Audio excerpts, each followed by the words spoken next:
les 7 abominations. Proverbe 6, 16 à 19.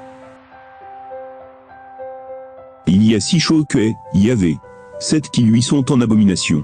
Des yeux hautains, une langue menteuse, des mains qui répandent le sang innocent, un cœur qui médite des projets coupables, des pieds empressés à courir au mal, un faux témoin qui profère des mensonges, le semeur de querelles entre frères.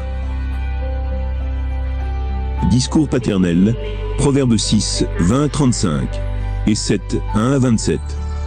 Garde, mon fils, le précepte de ton père, ne rejette pas l'enseignement de ta mère. Fixe-les constamment dans ton cœur, noue-les à ton cou. Dans tes démarches ils te guideront, dans ton repos ils te garderont, à ton réveil ils s'entretiendront avec toi. Car le précepte est une lampe, l'enseignement une lumière. Les exhortations de la discipline sont le chemin de la vie, pour te préserver de la femme mauvaise, de la langue doucereuse d'une étrangère. Ne convoite pas dans ton cœur sa beauté. Ne te laisse pas prendre à ses œillades, car à la prostituée suffit un quignon de pain. Mais la femme mariée en veut à une vie précieuse. Peut-on porter du feu dans son sein, sans enflammer ses vêtements? Peut-on marcher sur des charbons ardents, sans se brûler les pieds? Ainsi celui qui court après la femme de son prochain, qui s'y essaie, ne sentira pas indemne. On ne méprie pas le voleur qui vole, pour s'emplir l'estomac, quand il a faim. Pourtant, s'il est pris, il rendra au septuple. Il donnera toutes les ressources de sa maison. Mais l'adultère est privé de sens, qui veut sa propre perte, agit ainsi. Il récolte coups et mépris, jamais ne s'effacera son opprobre. Car la jalousie excite la rage du mari. Au jour de la vengeance il sera sans pitié. Il n'aura égard à aucune compensation. Il ne consentira à rien, même si tu multiplies les présents. Mon fils, garde mes paroles, conserve chez toi mes préceptes.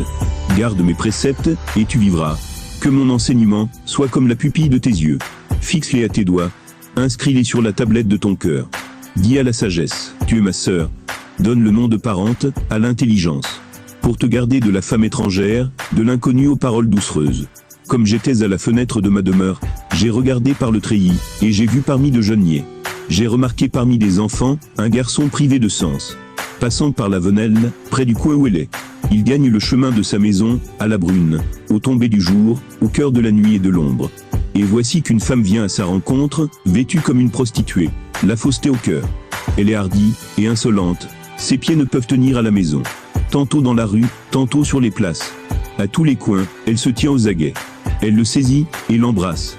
Et d'un air effronté, elle lui dit « J'avais à offrir un sacrifice de communion, j'ai accompli mes vœux aujourd'hui. Voilà pourquoi je suis sorti à ta rencontre, pour te chercher, et je t'ai trouvé. J'ai recouvert mon divan de couverture, de tissu brodé, d'étoffe d'Égypte, j'ai aspergé ma couche de myrrhe, d'aloès et de cinnamome. Viens, enivrons-nous d'amour jusqu'au matin. Jouissons dans la volupté, car il n'y a point de mari à la maison. Il est parti pour un lointain voyage, il a emporté le sac aux écus. À la pleine lune, il reviendra chez lui. À force de persuasion, elle le séduit, par le charme doucereux de ses lèvres, elle l'entraîne. Aussitôt il la suit, tel un bœuf qui va à l'abattoir. Tel un fou marchant au supplice des entraves. Jusqu'à ce qu'un trait lui perce le foie. Tel l'oiseau qui se précipite dans le filet, sans savoir qu'il y va de sa vie. À présent, fils, écoutez-moi. Prêtez attention aux paroles de ma bouche. Que ton cœur ne dévie pas vers ses chemins.